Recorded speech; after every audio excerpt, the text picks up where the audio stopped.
Et tu croyais qu'il y avait qu'à l'école que tu étais noté? Je pense pas, non. Je pense que tu es noté dans ta vie de tous les jours. Alors je vais pas te parler du crédit social qui arrivera peut-être un jour chez nous, qui dit que si tu traverses la route, tu perds des points. Et si tu perds des points, tu peux pas faire exactement comme les autres après dans ta vie de tous les jours. Mais c'est un autre débat, ce n'est pas encore arrivé chez nous. Maintenant je vais te parler du scoring bancaire et de son fonctionnement. Il faut savoir que quand tu es client dans une banque, elle va te noter. C'est-à-dire qu'en gros, on va vérifier si le client que tu es est sur le papier le client idéal. Alors le client idéal, ça ressemblerait à quoi? Ça ressemblerait à monsieur et madame sont en CDI, depuis au minimum plus de 3 ans, ils ont une situation stable, ils gagnent plus de 1500, 1600 euros par mois, ils ont 1 ou 2 enfants, ils n'ont pas de crédit en cours à part leur résidence principale et ils ont de l'épargne. Ils ne font pas du tout de fast-food, ils ne vont pas au casino pour jouer, ils ne retirent pas d'argent en espèces et ils n'achètent pas de crypto-monnaie. Voilà, ça, sur le papier, c'est génial. Je ne peux pas te dire mieux, c'est vraiment la famille idéale pour pouvoir investir dans l'immobilier. Alors bien sûr, dans un monde parfait, il y a toujours de l'imperfection puisque c'est dans l'imparfait qu'on voit les perfections, c'est comme ça, puisque forcément quand quelque chose est un petit peu compliqué d'un côté, il y a toujours une solution pour l'améliorer et la faire briller. Et c'est d'ailleurs ce que j'expliquais dans une autre des vidéos que j'ai pu faire, c'est que si ta situation à un endroit pêche, que tu as un handicap, c'est-à-dire tu n'as pas forcément le CDI, mais tu es en CDD depuis 3 ans.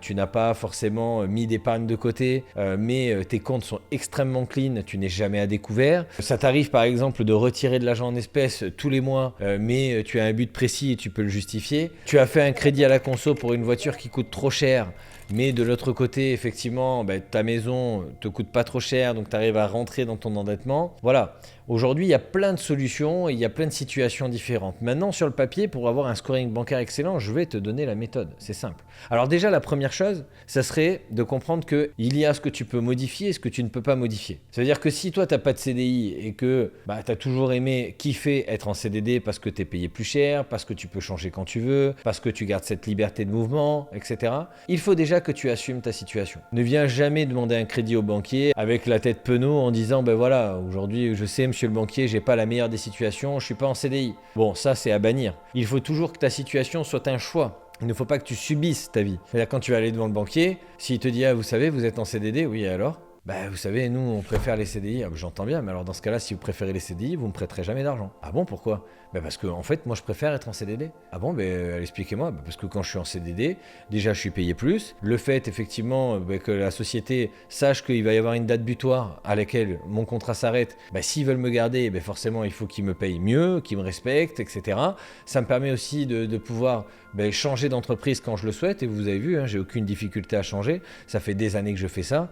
Et moi, je préfère en tout cas être en CDD. Je resterai en CDD toute ma vie. Ça peut être le même discours pour de l'intérim. Ça peut être le même discours pour être intermittent du spectacle ou d'autres situations qui sont sur le papier moins adéquats pour pouvoir faire du crédit. L'important, c'est d'assumer sa situation et de dire que on n'est pas en train de le subir, c'est une question de choix. C'est-à-dire que si aujourd'hui c'est choisi, j'assume mes choix, et automatiquement, on va réussir à trouver des solutions autour de ce choix. Parce que avoir un CDI ne fait pas partie des options.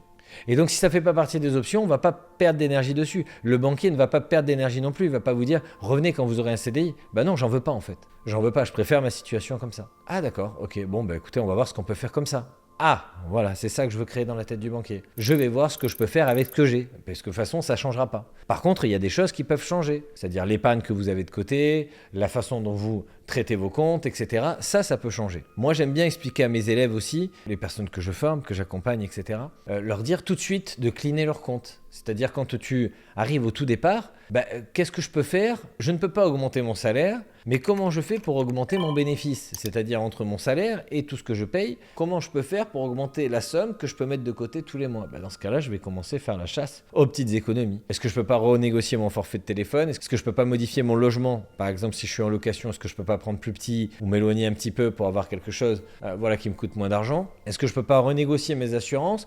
Est-ce que je peux pas me débarrasser de cette voiture qui me coûte trop cher pour en prendre une qui coûte moins cher? Au lieu de se concentrer sur ce que j'ai pas, et de se dire non, tant pis, j'ai pas le bon salaire, etc. Essayons déjà d'optimiser ce qu'on a. C'est ça aujourd'hui aussi, avoir une réelle réflexion d'investisseur, c'est ne pas se concentrer sur les problèmes sur lesquels je n'ai aucun pouvoir.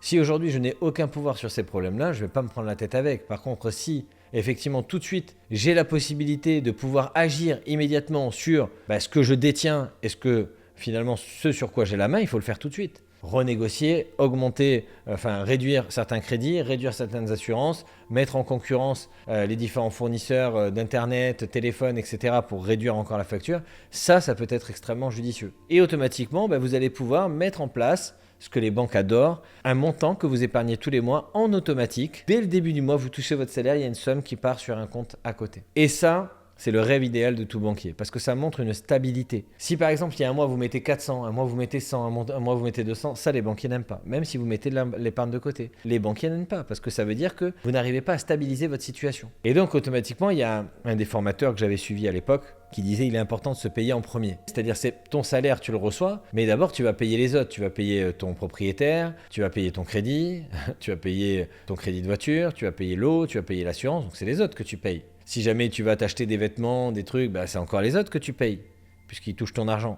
Et c'est important de se payer en premier, parce que cet argent-là, c'est celui que tu vas conserver. Et la réelle richesse, c'est l'homme qui arrive à ne pas aller, l'homme ou la femme, d'accord, qui n'arrive à ne pas aller au bout de son salaire. C'est-à-dire que si tu arrives à mettre de l'argent de côté tous les mois, cet argent-là, il est pour toi. Il t'appartient. C'est-à-dire que c'est de l'argent que tu n'as pas donné à quelqu'un d'autre. Le fruit de ton travail est récompensé par ton salaire, mais ton salaire, si on regarde bien, il part dans les mains de quelqu'un d'autre à chaque fois. Tu veux t'acheter un parfum, c'est pour le parfumier. Tu veux aller t'acheter un jean, c'est pour Levi's qui l'a fabriqué. Tu veux aller t'acheter une voiture, c'est pour le gars qui te l'a vendu. Si tu veux te loger, forcément, c'est pour le propriétaire qui a fait l'appartement. Si tu veux acheter une maison, là, c'est un peu mieux parce que l'argent te revient, mais bon, quand même, tu dois payer quand même ton crédit. En fait, le seul moyen de te payer toi-même, c'est de te payer toi-même tout de suite. Et cet argent-là doit te servir de levier. Et ça doit être vraiment un éveil que tu dois avoir tout de suite, immédiatement. Cet argent-là doit te servir de levier pour justement faire travailler cette somme-là pour qu'elle travaille pour toi. Et donc, en fait, si jamais tu arrives à mettre de l'argent de côté tous les mois et que cette somme grandit, tu vas pouvoir, par exemple, l'utiliser pour pouvoir lever une dette. Par exemple, on parle d'immobilier ici, mais si tu arrives à avoir 10 000 euros de côté, tu pourras emprunter un bien à 100 000 euros. Ce bien à 100 000 euros, une fois que tu as mis ton locataire dedans, le locataire rembourse la dette à ta place et donc c'est 100 000 euros d'assuré. Puisque dans 20 ans, le crédit sera fini d'être payé. D'ailleurs, le crédit que tu as fait à 100 000 en vaudra certainement 200 dans 20 ans. Et donc, tu as 200 000 euros de côté qui sont payés tous les mois par quelqu'un d'autre que toi. Donc c'est un système de revenus passifs que tu as mis en place grâce à cet argent que tu as mis de côté. Et ça, c'est le fait de te payer en premier. Cet argent-là pourrait te servir aussi à te former, à acheter des livres, pour apprendre de nouvelles connaissances, de nouvelles compétences. Cet argent-là pourrait également te servir à acheter par exemple une formation pour apprendre encore des choses. Alors bien sûr, tu vas dire « Ah Jérémy, t'es un petit malin. Franchement, que tu achètes ma formation ou celle de quelqu'un d'autre, moi je m'en fous. Je serais heureux de t'accompagner dans tes investissements immobiliers. Mais le but de ces vidéos, c'est surtout de t'apporter un éveil pour t'aider tout simplement à y voir plus clair sur comment fonctionnent en fait les méthodologies pour faire de l'argent. Voilà, c'est simple. Pour faire de l'argent, il faut de l'argent. Et donc, la première chose que tu dois comprendre, c'est que si tu n'es pas capable de te payer toi en premier, tu feras jamais d'argent en fait. C'est pas possible. Il faut absolument montrer et démontrer que tu es capable de te faire passer en priorité. Au détriment peut-être de certaines vacances aussi, au détriment de certains restaurants. Parce que quand tu vas au restaurant, c'est le restaurateur que tu payes. Quand tu vas en vacances, c'est le vacancier. Enfin voilà, t'as compris que tu payes. Même si effectivement, tu récupères des moments qui sont gravés à tout jamais dans ta tête et qui font des souvenirs. Je l'entends, bien sûr. Mais plaisir éphémère et plaisir d'une vie sont quand même à mettre dans la balance, tu vois. Si tous les ans, finalement, tu vas au bout de ton salaire et au bout de tout en te disant ouais, je me suis fait plaisir, la vie elle est faite pour être vécue, pas de problème. Mais ça fait chier quand même de profiter 5 semaines dans l'année et d'en avoir après 46 autres où tu te fais chier à bosser pour quelqu'un.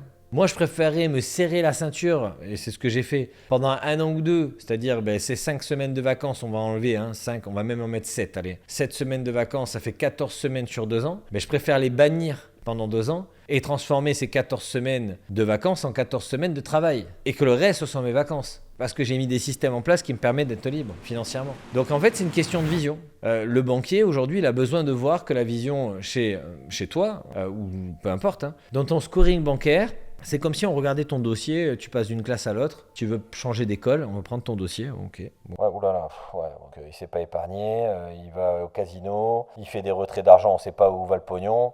Il fait des paiements, il envoie de la crypto, donc la crypto, ça sort de l'écosystème bancaire, je gagne pas de pognon dessus, donc là, mauvaise note, etc., etc. Donc en gros, l'idée c'est ça. Par contre, si tu as une assurance vie, PEA, un truc comme ça, que tu as ta résidence principale, voilà, que tu mets de l'épargne de côté, alors là, c'est tapis rouge. Il faut comprendre le système bancaire et son mécanisme. Et je vais même te dire quelque chose d'autre, parce que c'est important. Après t'avoir expliqué l'importance d'épargner et la mentalité qu'il faut adopter pour pouvoir faire de l'argent, il faut comprendre que le banquier aussi, il est noté. Eh oui. Parce que ça, il y en a peu qui le savent. Et c'est pour ça que si jamais tu vas voir ton banquier et que ton banquier te dit non, ne te dis pas que t'es mauvais, que ta situation c'est de la merde, c'est faux. Ça veut peut-être dire que t'es pas tombé sur le bon interlocuteur. Parce que cet interlocuteur-là, il va être noté en fonction de sa durée, c'est-à-dire depuis combien de temps il est dans le système bancaire. Ensuite, premier point. Deuxième point, depuis combien de temps il est dans cette banque-là. Parce qu'il peut être dans le système bancaire, arrivé d'une autre banque, mais ça fait peut-être que 6 mois qu'il est dans cette banque. Donc depuis combien de temps il est dans le système bancaire, depuis combien de temps il est dans cette banque. Et ensuite, on va regarder combien de dossiers de crédit il a fait, et sur ces dossiers de crédit, combien de crédits. Et ensuite, on va regarder quel est son pourcentage d'incidence bancaire sur les crédits qu'il a octroyés. Ça veut dire que plus son taux d'incidence est faible, plus son analyse est bonne. Et plus son analyse est bonne, plus il aura lui la possibilité de déroger aux règles sans problème parce qu'il a le flair. Donc ça veut dire que la personne, le banquier, ça se référence, attention, c'est pas si facile que ça, hein, c'est pas une histoire de flair, d'accord? Mais vous aurez compris, si le banquier a l'habitude d'apprécier les situations à leur juste valeur et que tous les crédits qu'il octroie n'ont aucune incidence dans les 5 premières années, puisque toutes les incidences bancaires, 95% des incidences bancaires arrivent les 5 premières années. Donc si aujourd'hui, lui, il arrive à prouver que tous les crédits qu'il a fait n'ont aucune incidence, il aura plus de facilité à faire passer un dossier en dehors des clous, du HCSF, des réglementations, etc. Donc de passer un dossier en dérogation plutôt qu'un autre. Mais maintenant, c'est pas tout. Le banquier, en plus d'avoir une note, il a aussi également ce qu'on appelle un pouvoir de délégation. Donc tu peux avoir le meilleur scoring bancaire si tu arrives en face du banquier qui lui peut octroyer uniquement 200 000 euros de crédit et que toi tu arrives à un crédit à 500 000, tu vas te battre à fond pour lui expliquer ta situation, etc. Sauf que lui, il peut pas appuyer sur le bouton. Ça veut dire qu'il va être obligé de prendre le dossier et d'aller le remonter au-dessus en espérant que le directeur d'agence ait un pouvoir à 500 000. Et si c'est pas le cas, service prescription. Alors là c'est carrément encore différent. Là, il n'y a plus d'émotion, il n'y a plus rien. Là, c'est juste des chiffres et des chiffres. Donc, si jamais le banquier du dessus ne connaît pas le banquier du dessous et que voilà, ils sont pas collègues et que finalement le dossier sort un peu des règles, mais il peut l'expliquer, bon voilà, autant te dire que ça va être compliqué. Donc, c'est pour ça que c'est important, déjà premièrement, de trouver le bon interlocuteur, de comprendre que ton scoring bancaire n'est pas la seule valeur, mais qu'il y a aussi de l'autre côté une valeur dans la banque, du banquier, etc. Et en fonction du banquier, une fois que tu as trouvé le bon banquier, celui qui a un pouvoir de délégation élevé, qui a une appréciation de l'investissement immobilier, une appréciation financière qui est large parce qu'il a l'habitude d'accompagner des investisseurs immobiliers, etc. Le jour où tu as trouvé ce gars-là ou cette femme-là, il faut le garder ou la garder précieusement. C'est de l'or. C'est pour ça que c'est important d'avoir des bonnes relations bancaires. Quand vous avez la chance et l'opportunité justement de pouvoir trouver le bon banquier, il faut le conserver le plus longtemps possible. Je vais vous donner un dernier tips parce que celui-là, il est important. Mais avant que je te donne ce tips, n'oublie pas bien sûr de t'abonner à cette page. Hein. Si jamais le contenu te plaît, mets un pouce. Hein, voilà. Et si jamais en dessous, tu veux me poser des questions, tu les mets en commentaire. Je pourrais l'utiliser pour faire le sujet d'une autre vidéo. Et je vais te donner donc maintenant ce tips qui est pour moi un des plus importants en investissement immobilier, c'est d'être multi-bancarisé. Qu'est-ce que je veux dire par là? Éclate-toi, ouvre des comptes. Alors tu vas me dire à quoi ça sert? Tu ouvres un compte dans une banque, tu mets 50 euros. Dans une autre, tu mets 50 euros. Dans une autre, tu mets 50 euros. Et je vais te dire pourquoi. Il y a une règle qui dit que demain, quand tu vas présenter ton dossier dans une banque dans laquelle tu n'es pas client, il est possible, ils te disent tout de suite, on ne va pas étudier le dossier, ils regardent vite fait et disent non, on ne vous accompagnera pas, basta. Par contre, si jamais tu es client dans la banque, ils ont l'obligation de monter, d'assembler le dossier et de l'amener jusqu'au bout. C'est une obligation puisque tu es client. Et en plus de ça, sachant que tu es déjà client, en plus d'être sûr qu'ils vont étudier ton dossier, tu auras droit à des avantages que les autres n'ont pas droit. Et il suffit d'être juste petit client, juste client. Et tu vas avoir tout de suite des cases qui sont illuminées, alors que si jamais tu n'es pas client, elles ne sont pas. Des possibilités dérogatoires du banquier, alors que si jamais tu n'es pas client, ces cases-là ne sont pas possibles, tu vois. Donc en fait, c'est important de comprendre le mécanisme bancaire, comment ça fonctionne. Et bien sûr, il y a ton scoring, mais il y a aussi celui de la banque, il y a aussi celui du banquier, et il y a aussi les méthodes que tu dois appliquer pour être sûr de te faire financer. J'espère que cette vidéo t'a plu et je te dis à très vite chez Gorantier.